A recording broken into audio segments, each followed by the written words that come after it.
Olá, prezado estudante do curso técnico em Vigilância em Saúde. Eu sou o professor Messias e estou aqui novamente com vocês para mais uma videoaula de Química. Dessa vez o assunto que a gente vai trabalhar será modelos atômicos e estrutura atômica. A gente vai ver alguns conceitos gerais, né? Eu vou antecipar para vocês, esse vídeo vai ficar um pouco maior do que o vídeo anterior, tendo em vista a complexidade do assunto e também a quantidade de conceitos. A gente vai trabalhar alguns conceitos fundamentais, né? Eu sei que é um assunto um pouco temido por alguns, né? A estrutura atômica, mas fiquem tranquilos que a gente vai ver apenas o básico, né? Esse não é exatamente o objetivo do curso, mas também é importante a gente trabalhar esses conceitos, certo? Então, inicialmente eu trouxe aqui essa imagem bem interessante para vocês, né? Em relação ao átomo, né? O que seria esse átomo? Algumas pessoas não gostam muito, né? E o nosso amiguinho aí da imagem, ele resolve parti-lo ao meio. E o que é que acontece? Uma explosão nuclear, né? Mas na frente a gente vai entender um pouco qual é a relação dessa figura com a estrutura atômica, certo? Então a gente vai inicialmente falar um pouquinho sobre os modelos atômicos. Eu trouxe aqui para vocês algumas imagens. Observem essas imagens que está passando aí ao lado. Vocês vão entender no decorrer do slide por que essas imagens elas fazem sentido com o que a gente vai trabalhar, certo? Então, inicialmente, a gente já tinha trabalhado nas aulas anteriores o conceito de matéria, né? Que é tudo aquilo que existe, tem densidade, ocupa lugar no espaço. A gente viu as propriedades gerais, as propriedades específicas. A gente sabe que a matéria ela é constituída por moléculas, né? Que são partículas menores. E essas moléculas elas são constituídas por outras partículas ainda menores, que são os átomos. Então, como foi que gerou esses átomos, né? De onde foi que veio? Eu trouxe um vídeo bem interessante, né? Que fala sobre a origem disso tudo, a origem do universo, que é a questão do Big Bang. É apenas um vídeo ilustrativo, o que é que a ciência diz. Mas, se você tem a sua crença criacionista, pode continuar acreditando, o objetivo do vídeo não é isso, é mais para reflexão mesmo, certo? Graças aos mais recentes conhecimentos desenvolvidos pela ciência sobre as partículas elementares, foi possível esboçar uma história do universo desde os primeiros farrapos de tempo depois do Big Bang.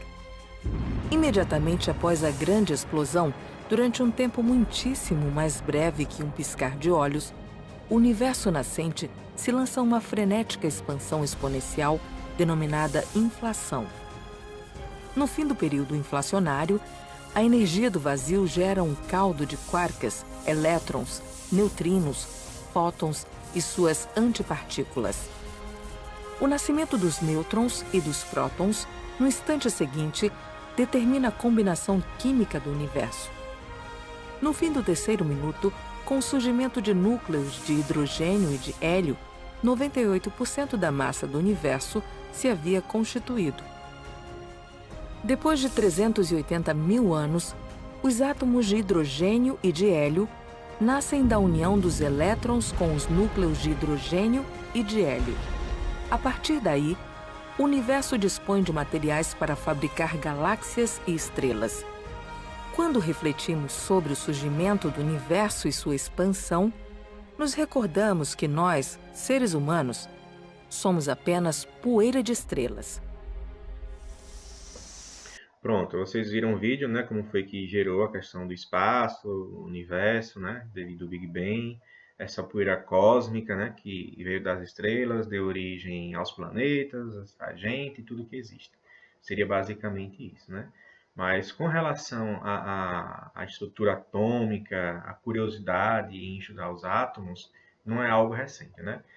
Desde 400 a 500 anos antes de Cristo, em que muitos estudiosos gregos, né, entre eles o Leucipo e depois o seu discípulo, né, o Demócrito, eles tiveram a curiosidade, foram os primeiros estudiosos com relação aos átomos, né, que através das teorias deles, partiu do princípio que são partículas pequenas, né, divisíveis, digamos assim. E o termo átomo, né, do grego, o A é uma partícula de negação, sempre que tem o A na frente de algumas palavras significa que está negando, e o tomos é parte, então é como se não houvesse partes. Com outras palavras, átomos indicaria uma coisa indivisível, certo? Criar o modelo químico que melhor representa os fenômenos que ocorrem na escala atômica sempre foi um desafio para os pesquisadores. Conheça alguns dos mais importantes modelos Pronto, químicos. eu vou passar para vocês um outro vídeo que é um resumo geral dos principais modelos atômicos que foram criados, né, na humanidade. Existem outros? Existem, mas a gente vai ver os principais e logo em seguida a gente vai comentar, beleza? Fiquem com o vídeo. Em 1801, o inglês John Dalton foi um dos primeiros cientistas a propor a teoria de que a matéria é composta de diminutas partículas, os átomos. A teoria atômica de Dalton defendia os seguintes princípios. Átomos são partículas reais, descontínuas e indivisíveis de matéria e permanecem inalterados nas reações químicas. Átomos de um mesmo elemento são iguais entre si. Átomos de elementos diferentes são diferentes entre si. Na formação dos compostos, os átomos entram em proporções numéricas fixas: 1 para 1, 1 para 2, 1 para 3, 2 para 3, 2 para 5, etc. O peso do composto é igual à soma dos pesos dos átomos dos elementos que o constituem.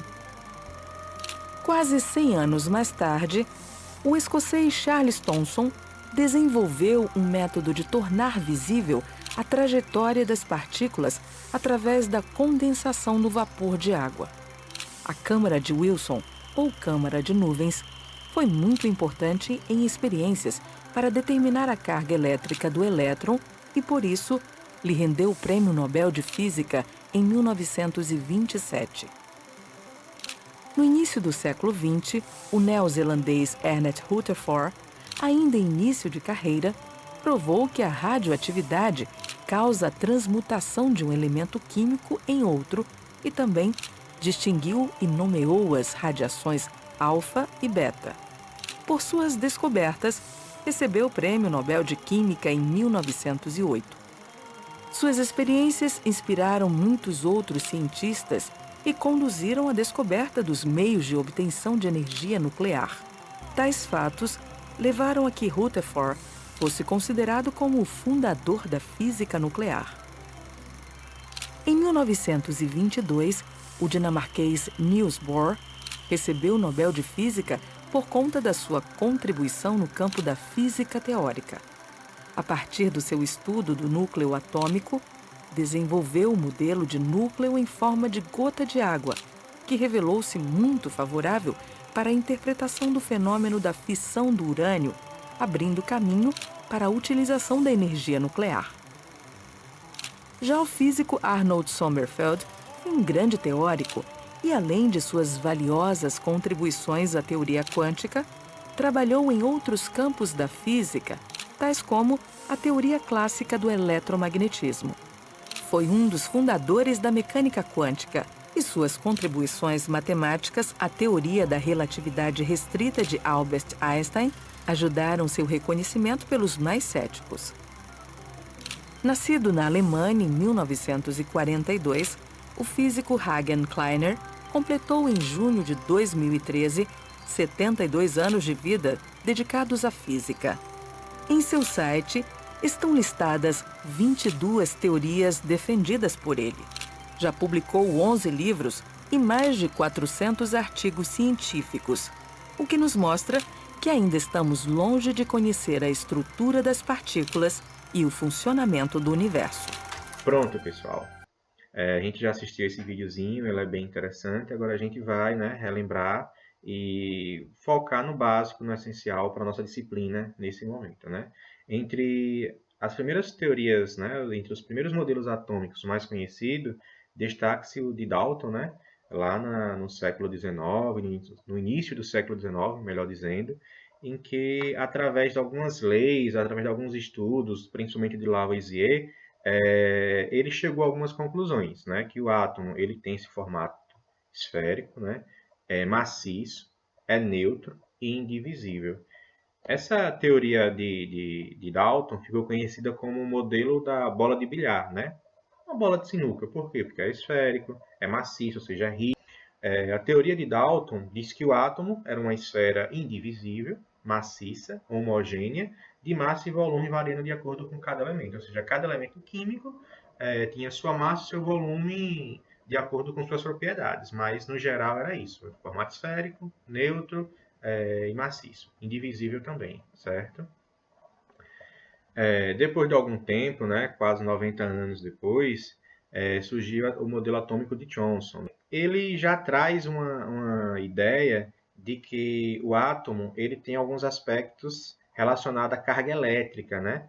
E eu trouxe aqui falando um pouquinho sobre os prótons e elétrons, mas esses conceitos eles só foram entendidos, compreendidos alguns anos depois. Mas a partir do modelo de Thomson, essa ideia de neutralidade do átomo, ela existe, porém, mas o que vai garantir essa neutralidade seria a composição de cargas elétricas e positivas. Observem aqui, no modelo tem um formato esférico, no entanto, essa parte maior aqui, vermelha, é repleta de carga positiva, e esses elementos incrustados seria os elétrons, né, que naquele tempo não tinha essa denominação, somente depois, mas eram compostos por carga negativa, né? Esse modelo de Thomson, ele ficou conhecido como pudim de passas. Interessante, né? Para quem gosta de pudim, vai aí uma ideia. E qual era o sentido de atribuir esse apelido? Porque o pudim ele não tem essa consistência meio cremosa, meio maleável, então, semelhantemente com o que Thomson defendia, essa parte aqui maior como um todo, né, do pudim, seria a carga positiva, que a gente vai ver daqui a pouco, que tem o nome de prótons, e essa partezinha aqui que está pintada de azul, que seria as passas, que na verdade representaria os elétrons, tem a carga negativa. Então, na teoria de Thomson, permanece essa ideia esférica do átomo, porém maciça ainda, mas é divisível. E tem essa questão de cargas elétricas, né, positivas e negativas. Né? E eu trouxe aqui um pudim para você vendo como é o pudim de passas de Thomson. As teorias seguintes, já uma das mais recentes, não é a de Rutherford, né? O que foi que Rutherford fez? Ele trouxe uma inovação bastante importante, porque ele fez alguns experimentos, né? Entre eles, ele utilizou algumas partículas alfas, né? com espectro de luz, e começou a bombardear uma lâmina de ouro bem fina. E através desse experimento e as suas observações, ele chegou a algumas anotações, algumas conclusões. Entre elas que essas partículas, algumas atravessavam a lâmina, certo? Então, ele percebeu que como algumas conseguiam atravessar, o átomo ele tinha umas partes compostas por espaços vazios. No entanto, ele percebeu que algumas não atravessavam e outras tipo que desviavam, né? Tinha uma certa repulsão. E esse fato de algumas partículas não atravessarem e ter essa repulsão, ou seja, se desviar, ele chegou à conclusão que o átomo ele tem sim uma parte bem pequena, uma região bem pequena, maciça, né? Uma parte sólida ali, invariável, que foi o que os estudiosos, os cientistas, posteriormente descobriram que essa parte que atravessavam os espaços vazios, mais espaços, seriam os elétrons, e a parte interna ali é o núcleo do átomo, né? Que é composto pelos nêutrons e pelos prótons, né? Que é onde tem a massa, né? A massa atômica, que a gente vai ver tudo isso daqui a pouco. Então, aqui está uma imagem do experimento de Rutherford, como foi que ele chegou a essas conclusões. Observe as partículas alfas, algumas passam, outras não. Aqui é outra imagem também, para ilustrar melhor, certo? E aqui ainda falando um pouquinho sobre as conclusões dele. Né? A região do átomo em que as partículas alfa sofriam seu desvio ou voltavam foi denominada de núcleo, né? Que é onde está concentrada a massa do átomo. E aquela região que está em volta do núcleo, né? A parte orbital, seria a eletrosfera, onde vai ter os elétrons. Né? Hoje em dia a gente já sabe que as partículas fundamentais dos átomos são os prótons, nêutrons e elétrons. Tem mais? Tem muito mais. Porém, as principais são essas, a gente vai focar nessas, beleza? Ainda falando sobre o modelo de Rutherford, ele trouxe tipo uma ideia planetária, né? Lembre do planeta, do universo. Tem um Sol no centro, e em órbita tem os planetas. Então, a ideia desse modelo atômico do Rutherford era ter essa analogia, né? Essa comparação com o sistema planetário. Olha aqui como é a imagem, né? Olha essa outra imagem aqui e observe que tem muita relação, né, do esquema dele com o sistema planetário, né? Então, no núcleo do átomo são encontrados os prótons e os nêutrons, que eu vou antecipar para vocês. No núcleo é encontrado os prótons e os nêutrons, né, que vão compor a massa atômica, sendo que os prótons têm carga elétrica positiva, os nêutrons, como o próprio nome diz, não têm carga elétrica, né, é neutro. E na eletrosfera, ou seja, em volta do núcleo, vai ter os elétrons com carga elétrica negativa. A gente vai ver isso mais detalhadamente nos slides seguintes, certo? Esse modelo atômico aqui, essa imagem gráfica, essa imagem didática, seria mais ou menos como é a representação, uma das representações mais atuais de um átomo, né?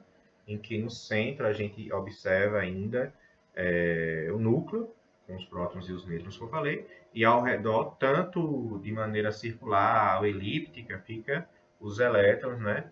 ao redor. E um dos modelos mais recentes e mais utilizados, mais cobrado nas provas de vestibular, Enem, concurso, é o de Niels Bohr. Na verdade, esse modelo ele ficou conhecido como o modelo atômico de Rutherford-Bohr, porque Niels Bohr ele deu continuidade ao estudo de Rutherford, inclusive aperfeiçoou o estudo dele, né?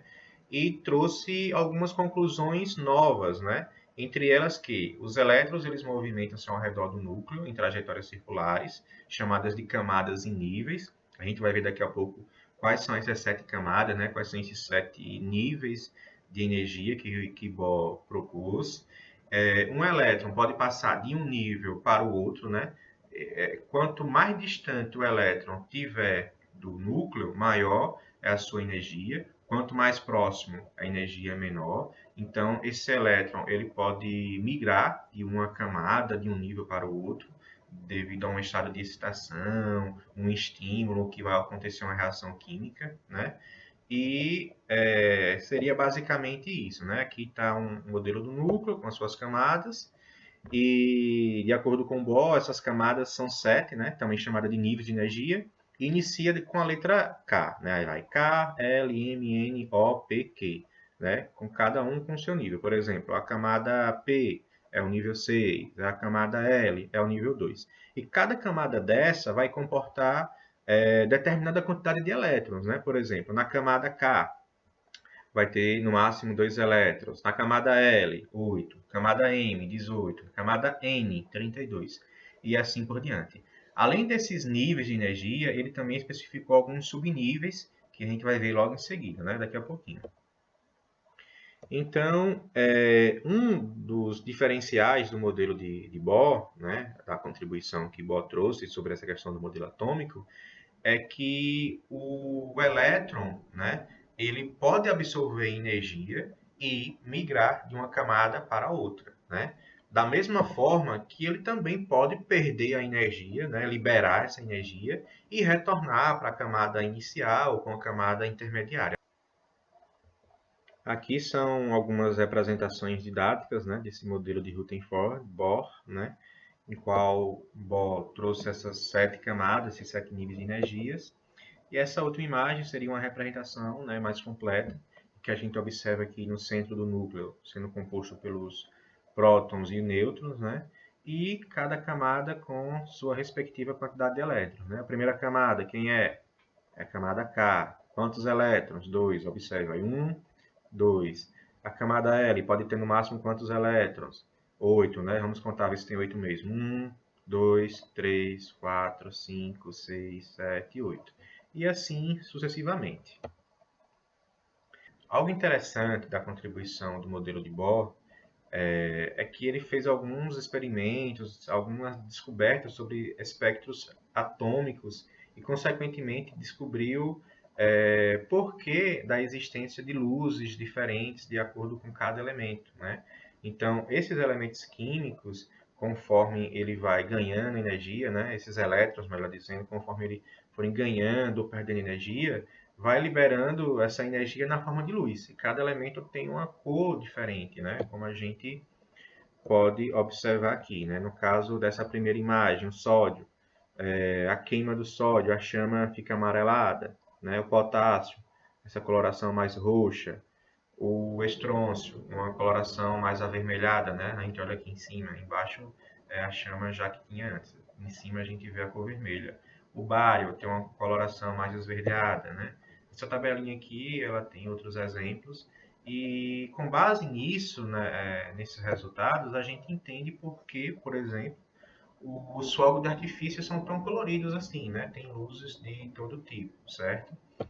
E isso também se aplica para as luzes de neon, para os letreiros luminosos, para as lâmpadas, né? Essas lâmpadas LED, essas outras, essas colorações que existem, tudo devido à contribuição de Bohr, no qual usa determinados elementos químicos que a sua energia, né? A sua perda e ganho de energia dos elétrons vai causar cores diferentes, certo?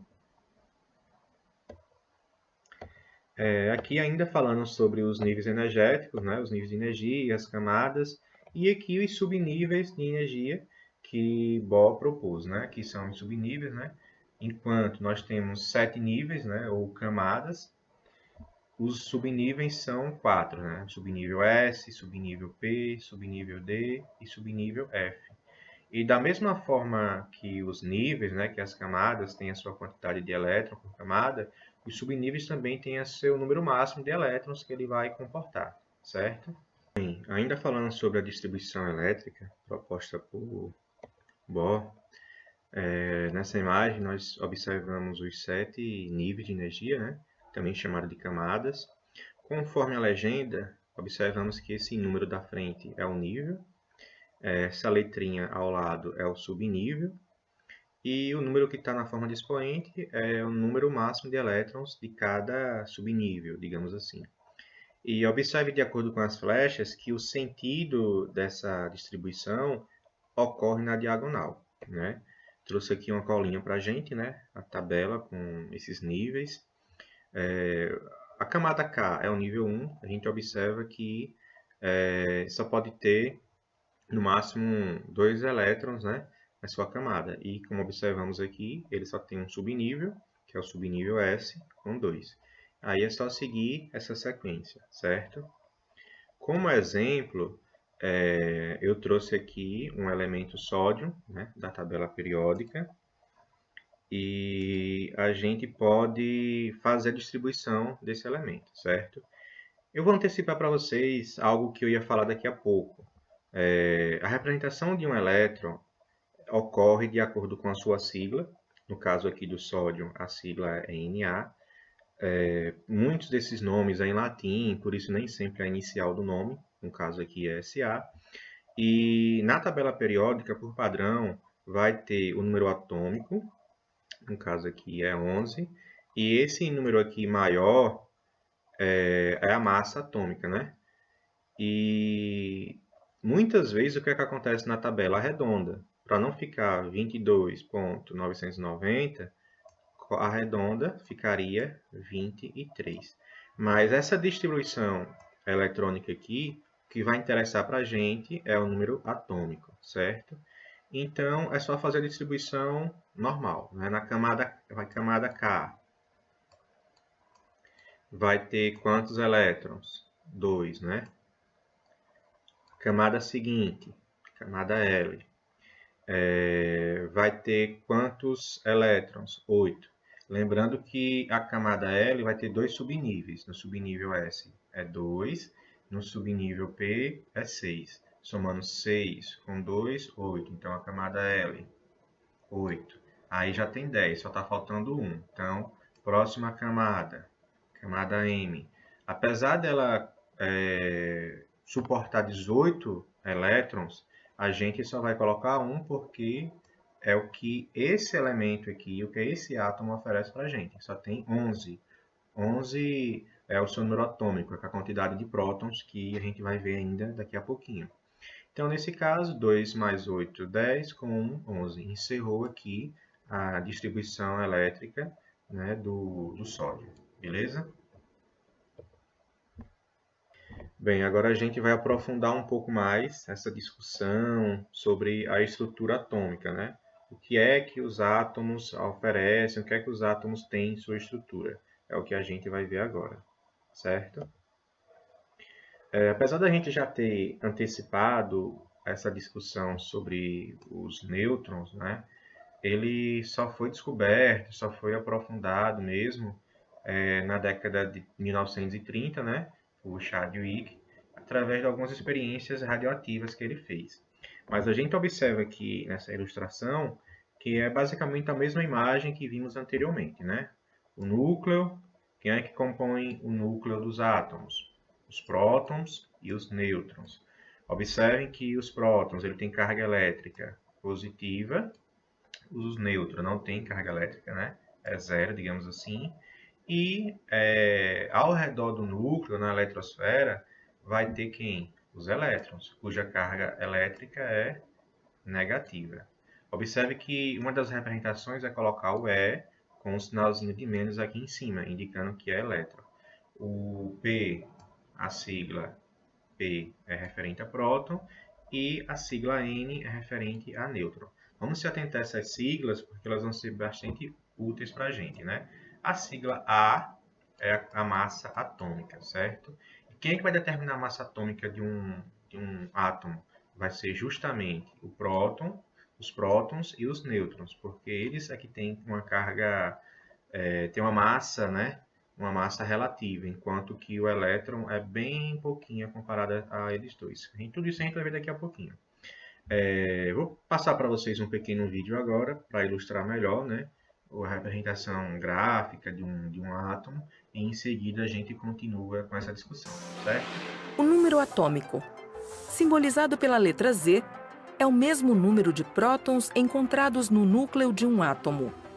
É a identidade de um átomo e, por sua vez, de um elemento químico. Número de massa, simbolizado pela letra A, é o resultado da soma dos prótons com os nêutrons de um átomo. É chamado de elemento químico o conjunto de átomos com o mesmo número atômico. A representação de um átomo é feita utilizando o símbolo do elemento com um índice inferior do lado esquerdo e um superior do mesmo lado. Bem, após o vídeo eu trouxe aqui novamente falando sobre o nêutron, né? Sua descoberta, essa questão da neutralidade. Trouxe também essa tabela para a gente ver porque é que o núcleo é onde vai existir a massa atômica, né? Então, quem vai determinar a massa atômica vai ser os nêutrons e os prótons, que têm uma massa relativa de uma unidade, certo? Enquanto que os elétrons tem massa, tem, mas é bem pouquinho, é insignificante comparado a esses dois aqui. É um valor de 1 dividido por 1836, que é quase igual a zero, certo? E aqui é sobre a carga elétrica. Os nêutrons, como eu já tinha falado, não tem carga elétrica, né? É zero, é neutro. Os prótons, a carga elétrica é positiva, a gente representa por mais 1. E os elétrons têm carga elétrica negativa, né? Menos 1. E aqui a gente observa, né, nessa imagem a representação. Continuando, agora falando um pouquinho sobre o número atômico, que na verdade vai indicar a quantidade de prótons que existem no núcleo do átomo, ele é representado pela letra Z. Então, sempre que a gente estiver falando de química, de física, de átomo, e tiver a letra Z, está se referindo ao número atômico, certo? E o número atômico é igual ao número de prótons, a quantidade de prótons. Então, Z, né, é igual a P. Quem é Z? Número atômico. E o que é número atômico? É a quantidade de prótons existente no núcleo do átomo, certo? Bem, pessoal, uma coisa que eu preciso falar para vocês é que o átomo, ele, por natureza, ele é neutro. O que isso quer dizer? Que há um equilíbrio em suas partículas elétricas, positivas e negativas. Quem são as partículas elétricas positivas do átomo? Os prótons. E quais são as partículas negativas? Os elétrons. para garantir esse equilíbrio, essa neutralidade, a quantidade de prótons e elétrons tem que ser igual. Por isso, de natureza, os átomos eles são neutros, ou seja, há esse equilíbrio. Os átomos eles têm a mesma quantidade de elétrons e de prótons. No entanto, por algum motivo que venha acontecer na natureza, no ambiente, pode acontecer um desequilíbrio e esse átomo ele ficar com a carga elétrica positiva maior do que a negativa, ou então ficar com a carga elétrica negativa maior, né? Aí ele já muda de nome, não é mais átomo, é chamado de íon, que é o que a gente vai ver daqui a pouquinho. Mas antes eu queria que vocês observassem aqui embaixo alguns exemplos, né, que mostram essa questão da neutralidade dos átomos, né? Nós temos aqui o átomo de cloro, né, o elemento cloro. Z, que é o número atômico, é 17. Então, a quantidade de elétrons também será 17, certo? Então, quando o átomo ele é neutro, a quantidade de prótons e elétrons é igual. O elemento químico sódio, qual é o seu número atômico? 11, né? Então, consequentemente, a quantidade de elétrons também será 11. É isso que garante a neutralidade. Então, P é igual a E. Em um átomo que tem a sua neutralidade preservada, a quantidade de prótons é igual à quantidade de elétrons. Até aí tudo bem? Espero que sim. Como é uma videoaula, como é uma coisa gravada, pessoal, se estiver muito complicado, vocês pausam, volta para o início e repete até fixar um pouco melhor esse conteúdo, né? Sei que é muitos conceitos, mas são essenciais para esse momento. Continuando a nossa discussão sobre a estrutura atômica do átomo, a gente vai falar agora sobre a massa. A massa, ela tem a sigla A, e na verdade é a soma da quantidade de prótons com os nêutrons, representado por essa fórmula aqui, ó. A é igual a P mais N. Quem é a massa? P, vocês já viram que são os prótons, e N são os nêutrons, certo? Nesses exemplos que eu trouxe aqui, o cálcio e o cloro, a gente consegue identificar tanto o número atômico quanto a massa desses elementos, né? No caso do cálcio, vai ter o número atômico 20 e a massa 40. Sempre a massa atômica vai ser maior do que o número atômico, né? Então, a maioria dos elementos, eles têm essa estrutura aqui, ó. Um elemento X embaixo vai ter o número atômico, que é identificado pela sigla Z, e em cima vai ter a sua massa atômica, né, representada pela letra A. Mas também pode vir diferente, pode vir desse jeito, pode vir do lado, ó. Embaixo pode vir A, que é a massa, e aqui no cantinho pode vir o número atômico, que é Z. E vocês facilmente irão diferenciar, identificar cada um deles, analisando qual é o maior. Nesse caso, o maior sempre vai ser a massa do átomo, porque quem é a massa? É a junção, é a soma da quantidade de prótons e nêutrons, certo? Então, continuando, o cloro, ele vai ter o número atômico, né? A quantidade de prótons é 17 e a massa atômica do cloro é 35. Uma outra dica bem útil e muito usada, muito cobrada nas provas, é que quando pede para você identificar a quantidade de nêutrons, né, de um elemento químico, vocês sabem, sabendo a fórmula da massa, né, sabendo que a massa é composta pela quantidade de prótons mais nêutron, fica fácil vocês encontrarem a quantidade de nêutron. É só pegar o valor da massa e diminuir pela massa, pelo número atômico, né, a quantidade de prótons. No caso aqui, é só pegar 40, que é a massa do cálcio, e diminuir pela quantidade de prótons, que é 20. Que vai dar igual 20, óbvio, né? E no caso aqui do cloro, é só pegar esses 35 aqui da massa atômica e diminuir pela quantidade de prótons, 17, que vai ter como resultado 18, certo?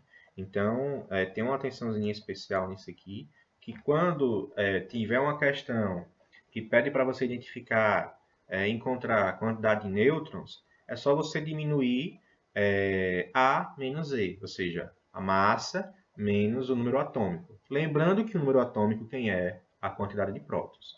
Beleza? Aqui a definição do elemento químico, né? Conjunto formado por átomos do mesmo número atômico. E aqui é a representação que eu já tinha antecipado para vocês, né?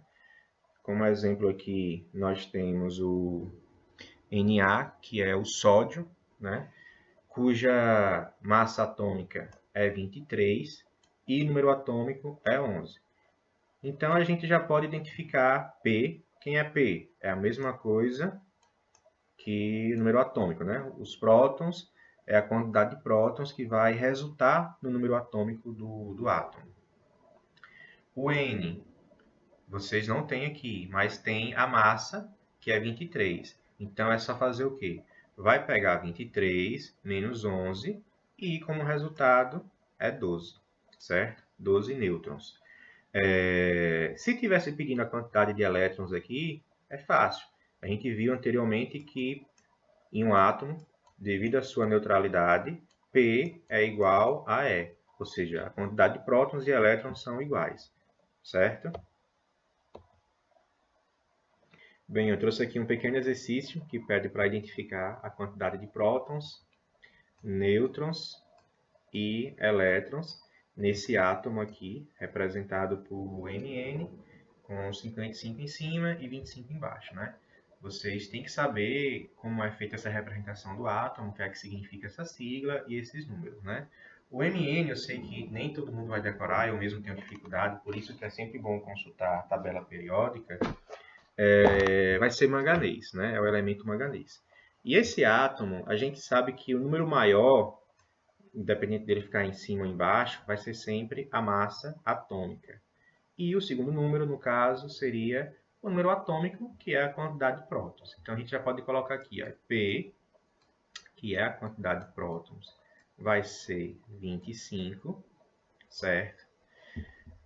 Consequentemente, pelo fato dele ser um átomo, vai ter a mesma quantidade de elétrons, né? Porque os átomos são neutros. Então, eu já coloco aqui, ó, E igual a 25 também, certo? Deixa eu colocar uma vírgula aqui. E para saber a quantidade de nêutrons, a gente tem que pegar a massa atômica, que é 55, e diminuir pela quantidade de prótons, que é 25, porque a massa atômica, que é representada pela letra A, é a soma de prótons com os nêutrons. Então, é só diminuir. Então, vai pegar 55 menos 25, óbvio, vai ser 30, né? Então, eu já coloco aqui, ó, N é igual a 30, certo? Questãozinha bem fácil, bem moleza. Mais moleza do que isso, só o pudim de passas de Johnson, né? Então, essa outra questão também é simples. Vamos lá. Considere um átomo do elemento químico bromo, possuidor de 35 prótons e 45 nêutrons e 35 elétrons. Escreva a representação correta para esse átomo. Então, vamos lá, pessoal. Bromo, a sigla vai ser BR. A segunda letra sempre minúscula, né? BR. Ignora que minha caligrafia ela já não é muito bonita no quadro, na lousa, imagine com o mouse. Então, pronto. Na representação que é feita do átomo, não é necessário colocar a quantidade de elétrons, a não ser que seja um íon, né? Aí coloca se ele está positivo, se é negativo, que a gente vai ver daqui a pouquinho. Mas nesse caso não precisa trazer explícita a quantidade de elétrons. Então a gente ignora, certo? E vai para a quantidade de prótons, que é 35. Então vamos colocar aqui embaixo. 35, certo? E a massa atômica, né? Porque a gente não vai colocar 45 aqui de nêutrons. A gente vai colocar a massa, que é a soma de prótons com nêutrons. Então, é só pegar 45 mais 35, que vai dar 80. Então, eu já venho, coloco aqui 80. Pronto. No entanto, A forma que essa representação vai aparecer nas tabelas, nos livros, nas apostilas, pode ter uma variação enorme, né? Vai ter tabelas mais simples, igual esse modelo aqui, ó. A sigla, o BR, o nome, né? No caso aqui está em outro idioma, mas vai ser bromo. Observe que o número atômico ficou em cima e a massa ficou embaixo. Ah, professor, mas por que é que você colocou 80 e na tabela está 90, está 79.904? Porque eu arredondei. No caso, a tabela colocou o número na íntegra, né? Mas também tem a opção de arredondar. Tudo bem, certo? Nesse outro modelo de representação de um átomo, a gente observa que é bem mais complexo, né? Tem mais complexidade. Tem o número atômico, o ponto de fusão, o ponto de ebulição, a densidade, tudo isso a gente já estudou, viu? Quem tiver curiosidade, tiver esquecido, dê uma revisadazinha no caderno, nas apostilas, né? Tem a questão da mudança, estado de oxidação. Então, vocês podem se deparar também em algum momento com tabelas, com representações mais complexas desse jeito aqui.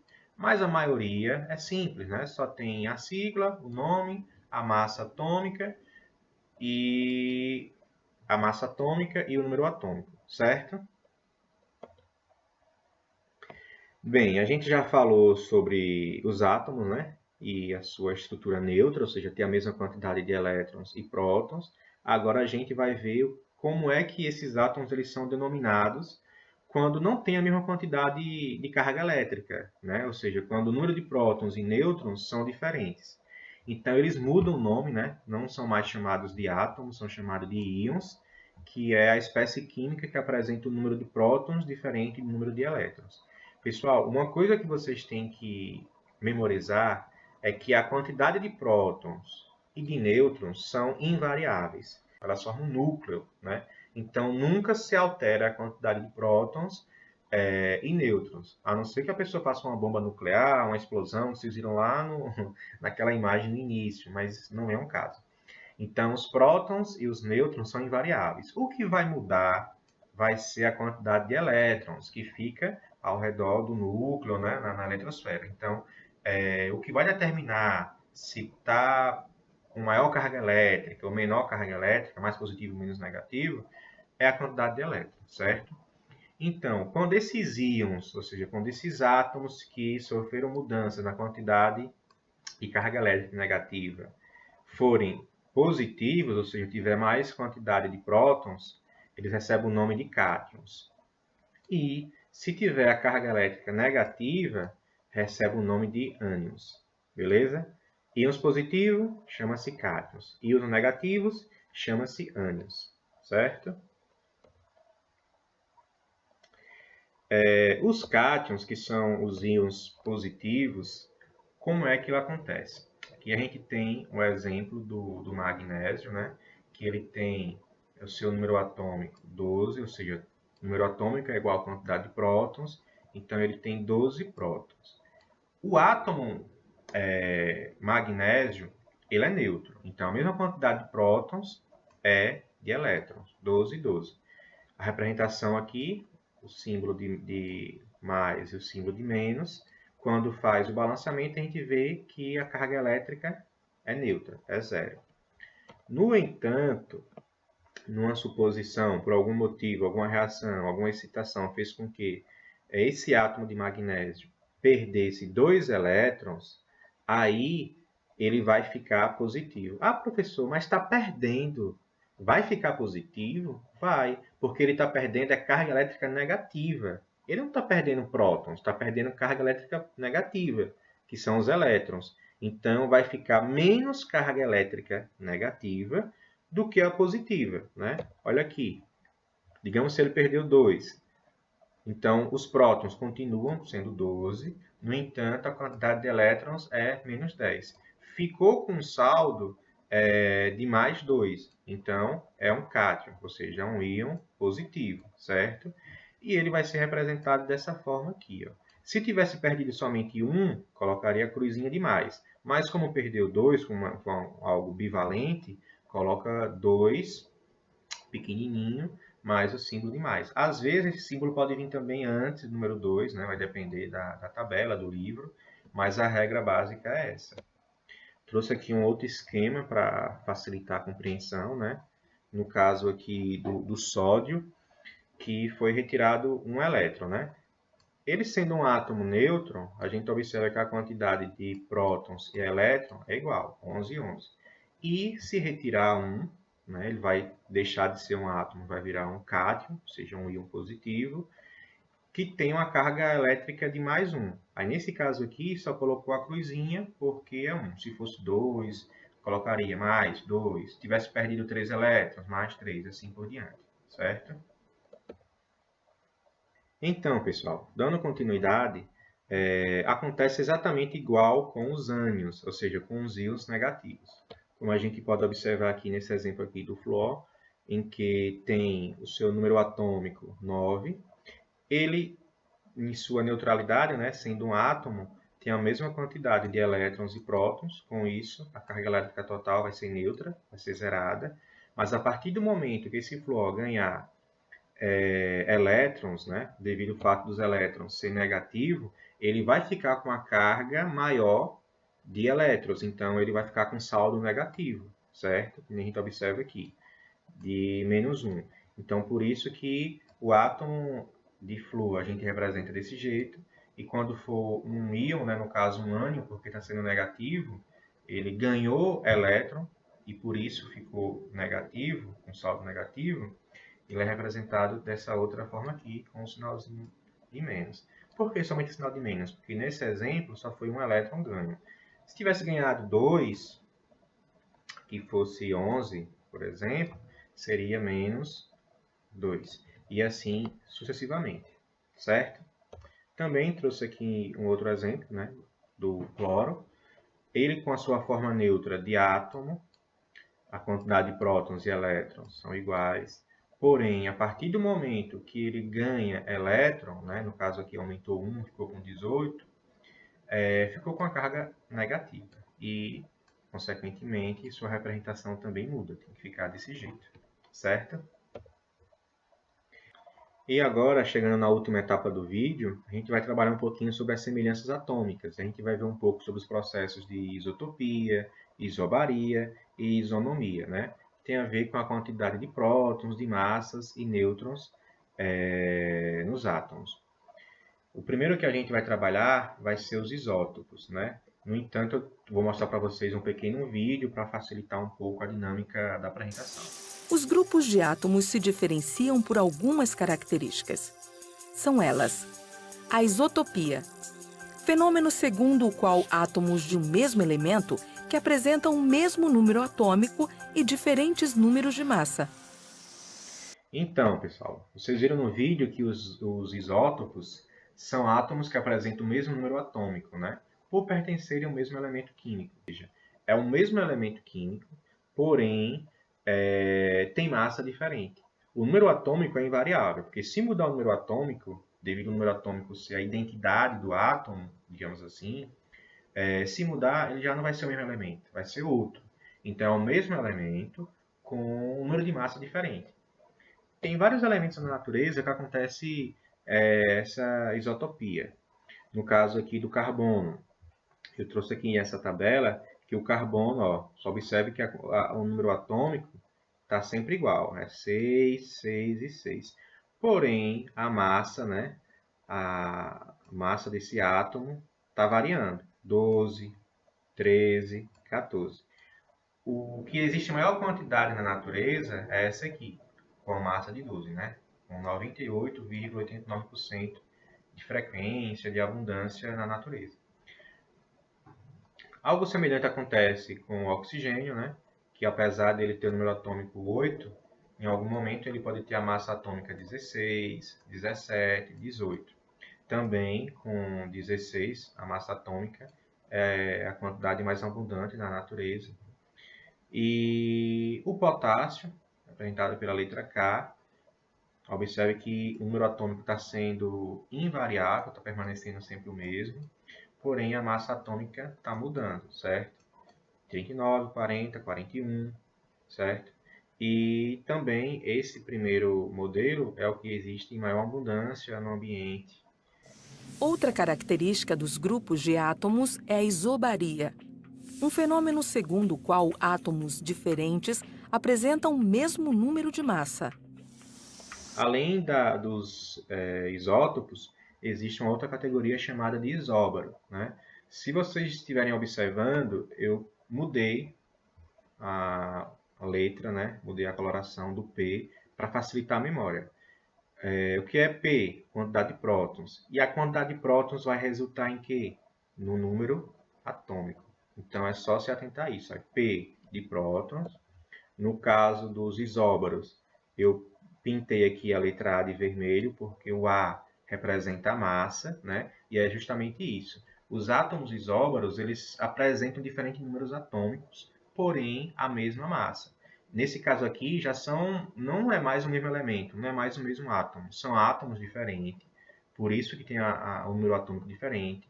Mas um comparado ao outro tem a mesma massa, como a gente pode observar aqui nesses exemplos, né, do cálcio com o argônio, a gente observa que o número atômico deles são diferentes, né? O cálcio tem 20, o argônio tem 18, porém a massa atômica é igual, comparado os dois, né? 40 e 40. E aqui está a distribuição, né? Como são átomos, a quantidade de prótons e elétrons está sendo igual, né? Devido à sua neutralidade. No entanto, o número de prótons, o número de nêutrons está sendo diferente, certo? Massa atômica é igual, mas não significa necessariamente que o número de nêutrons vai ser igual. Por que foi que deu 20 aqui? Porque 40 menos 20 é 20. No caso aqui, de 40 menos 18 é 22. E vocês sabem que os nêutrons, na verdade, é quem? É a massa, A, menos a quantidade de prótons, certo? Então, é bom a gente decorar essa formulazinha, certo? Então, os isóbaros pertencem, portanto, a elementos químicos diferentes. É bom lembrar disso também.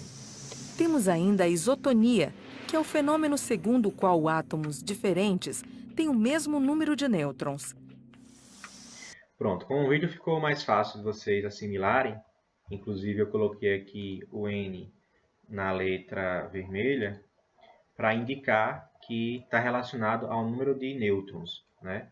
Então, é só vocês memorizarem cada sigla, o que é que representa, né? Então, os isótomos, eles são átomos que apresentam o mesmo número de nêutrons, mas com o número atômico Z e o número de massa A diferente, né? Como a gente observa aqui o nitrogênio e o carbono, certo? Ele tem tanto o número atômico Z diferente, né? No caso do nitrogênio 7 e do carbono 6. A massa também é diferente, né? O nitrogênio tem a massa atômica 14 e o carbono a massa atômica 13, mas o número de nêutrons vai ser igual. É só a gente usar aquela formulazinha, N igual a A menos P, ou seja, massa menos prótons. Então, 14 menos 7 igual a 7 nêutrons. 13 menos 6 igual a 6 nêutrons. Moleza, moleza, igual ao modelo de pudim de passas do nosso amigo Johnson, né? E aqui eu trouxe um resumão para esclarecer as eventuais dúvidas, né? Para fixar melhor esse assunto, né? O átomo, por natureza, ele é nêutron, porque tem a mesma quantidade de prótons e elétrons, né? Então, a quantidade, o número de prótons e elétrons são iguais, certo? Lembrando que os prótons, juntamente com os nêutrons, ficam no núcleo do átomo e são eles que vão determinar a massa atômica. Já os elétrons ficam onde? Na eletrosfera, né? Na parte orbital dos átomos.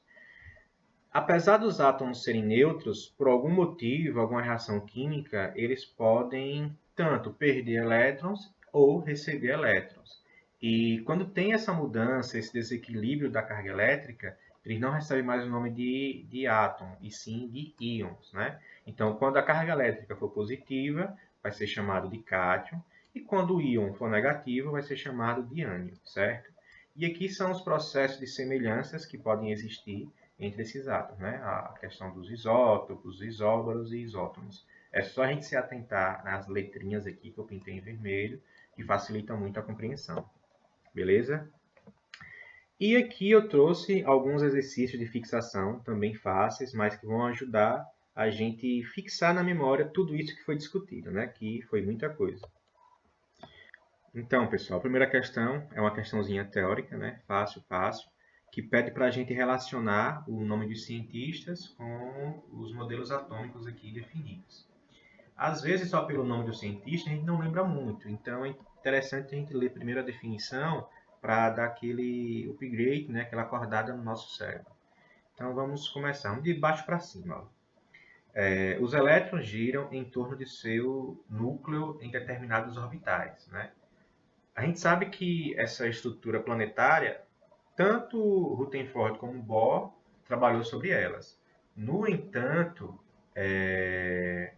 quem enfatizou mais essa questão dos orbitais, das camadas, dos níveis de energias, né, foi o nosso amigo Niels Bohr. Então a gente pode puxar aqui 3D, certo?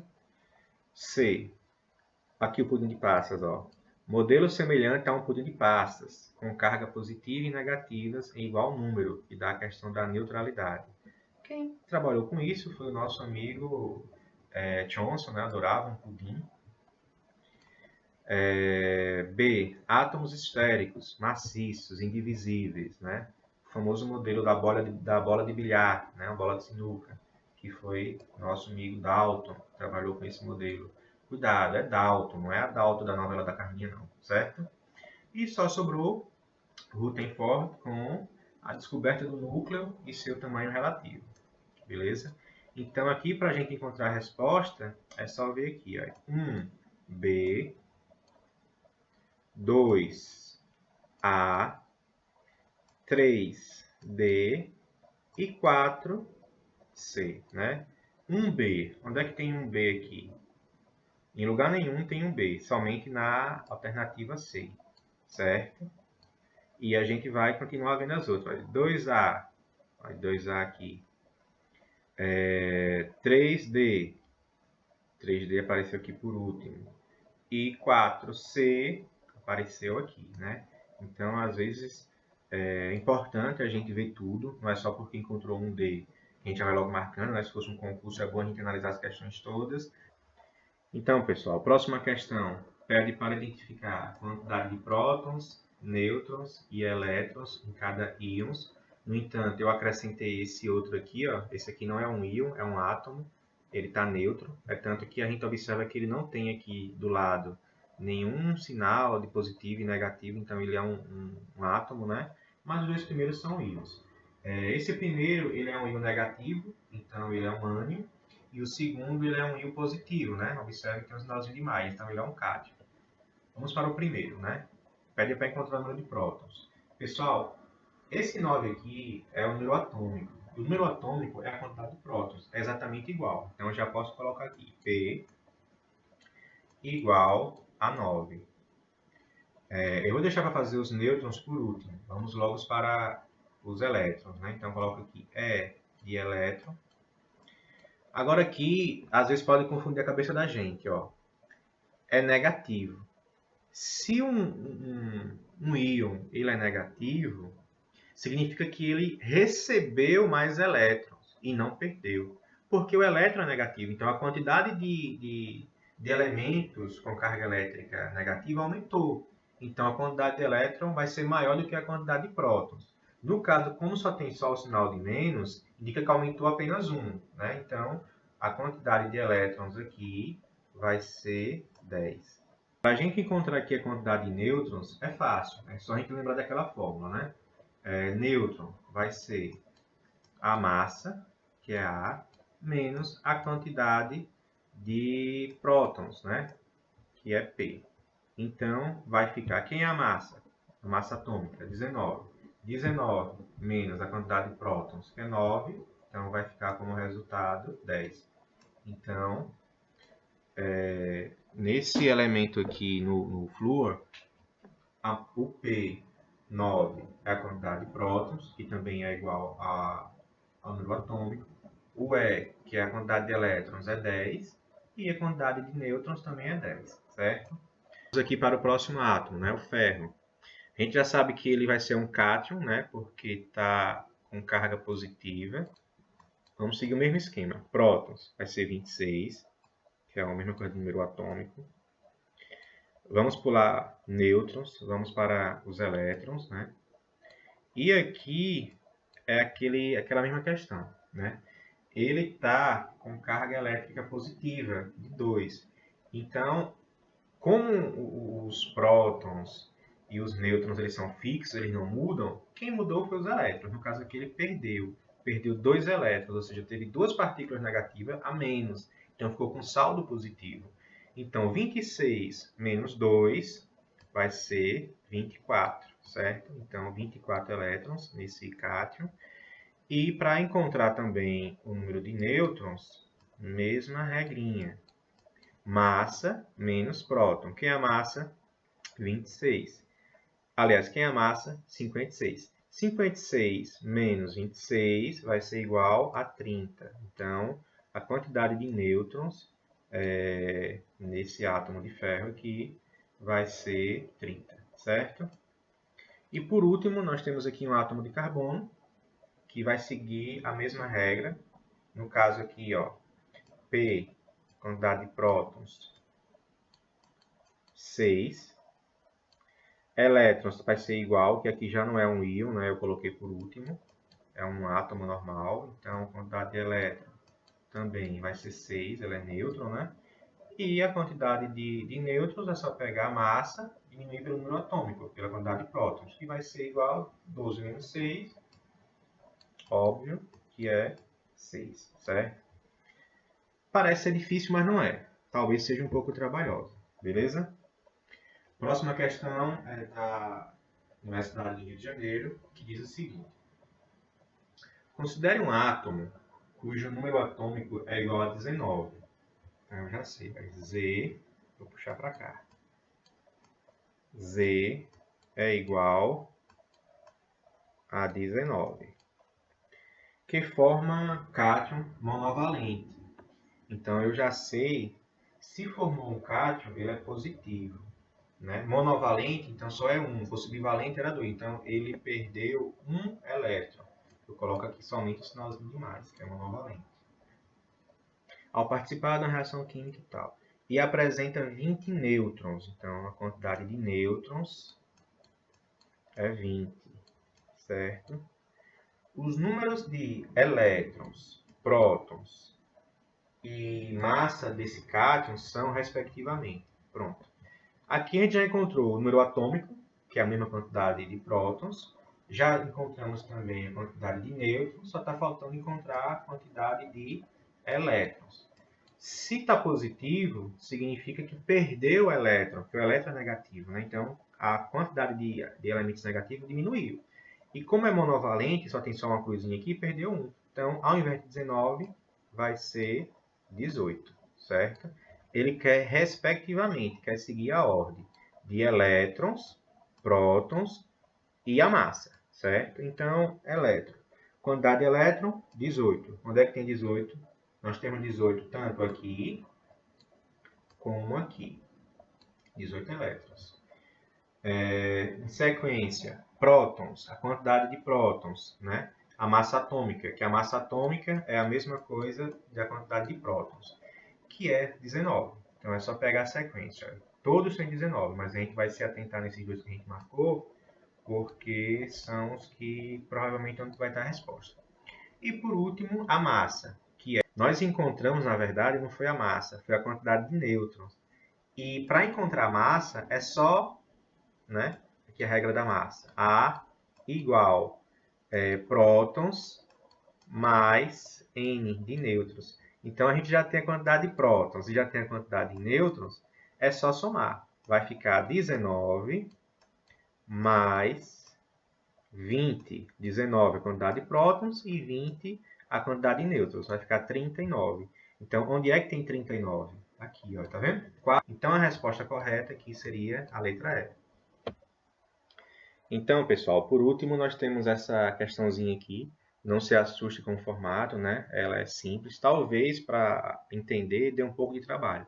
Mas é simples, né? Ela pede para considerar as relações entre esses átomos, o átomo X, Y e Z, nesse esquema, que está no formato de triângulo, e pede para encontrar o número atômico, né, que é representado pela letra Z. Não é esse elemento, não, ele quer o número atômico Z, o número de nêutrons N, né, do átomo Y. Então, ele só quer saber desse daqui, ó, certo?